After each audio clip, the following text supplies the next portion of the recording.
అందరికీ వసంత పంచమి శుభాకాంక్షలు. నేను మొన్న బొమ్మలకులు ఎలా అరేంజ్ చేశానో చూపిస్తాను. పై లైన్లో అష్టలక్ష్ములను పెట్టాను. ఈ విగ్రహాలు పెద్దగా ఉన్నాయి కాబట్టి పై లైన్లో పెట్టాను. సెకండ్ లైన్లో అటు ఇటు డాల్స్ పెట్టి మధ్యలో రాముల వారు, సీతాదేవి, లక్ష్మణుడు గుహుడు పౌడవ దాటిస్తాడు కదా, అది పెట్టాను.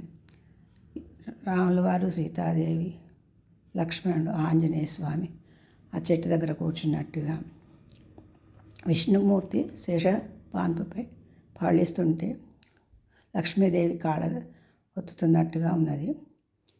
ఇది కృష్ణుడు చెట్టు ఎక్కి ఫ్లూట్ వాయిస్తుంటే గోపికలు చెట్టు కింద కూర్చున్నట్టు. ఇది ఒక డాలు. ఇవి సంగీత వాయిద్యాలు. ఆయన వీణ వాయిస్తున్నాడు. మధ్యలో ఒక అమ్మాయిని అలా కూర్చోబెట్టాను. ఈయనేమో భజన చేస్తున్నట్టుగా, ఈయన డ్రమ్ వాయిస్తున్నట్టు, ఈయన హార్మోని వాయిస్తున్నట్టు అలా ఉన్నాయి. ఇవి దశావతారాల సెట్టు. మత్స్య, కూర్మ, వరాహ, నారసింహ, వామన, బలరామ, రామ, కృష్ణ, బుద్ధ, కల్కి ఉండాల. కల్కి అవతారం మిస్ అయిపోయింది. ఇది చాచి అటు ఇటు పెట్టాను. ఇవి ఋషులు అందరూ. నారదుడు, ఇది చాచి.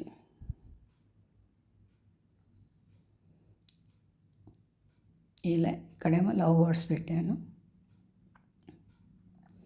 ఇవన్నీ ఏనుగుల సమూహం లాగా ఒక 5 ఏనుగులను పెట్టాను ఈ స్టెప్పులు. ఇవి డాల్ఫిన్స్. లాస్ట్ లైన్లో దేవుళ్ళని పెట్టాను. అమ్మవారిని, దుర్గామాతని, గణేశుని, వెంకటేశ్వర స్వామి, చిన్ని కృష్ణుడు ఉయ్యాల్లో ఊగినట్టుగా, గణేష్ మహారాజు, అటు ఇటు దొంతర్లు పెట్టాను. ఇవి 7 స్టెప్స్ అయిపోయాయి. మధ్యలో బృందావనంలో రాధాకృష్ణులు విహరిస్తున్నట్టుగా పెట్టాను. ఇదంతా సంక్రాంతి థీమ్. రైతులు ధాన్యాన్ని ఇంటికి తీసుకొస్తున్నట్టుగా, పాలు పొంగిస్తున్నట్టు, హరిదాసు, కోడి పందాలు, పల్లెటూరి వాతావరణము, చెరుకు గడలు, రైతు ఫ్యామిలీ. లాస్ట్కి వెంకటేశ్వర స్వామి శంకు చక్రాలు పెట్టాను. ఇక్కడ బావి దగ్గర లేడీసు నీళ్లు తోడినట్టుగా, ఇది ఒక పల్లెటూరి వాతావరణం.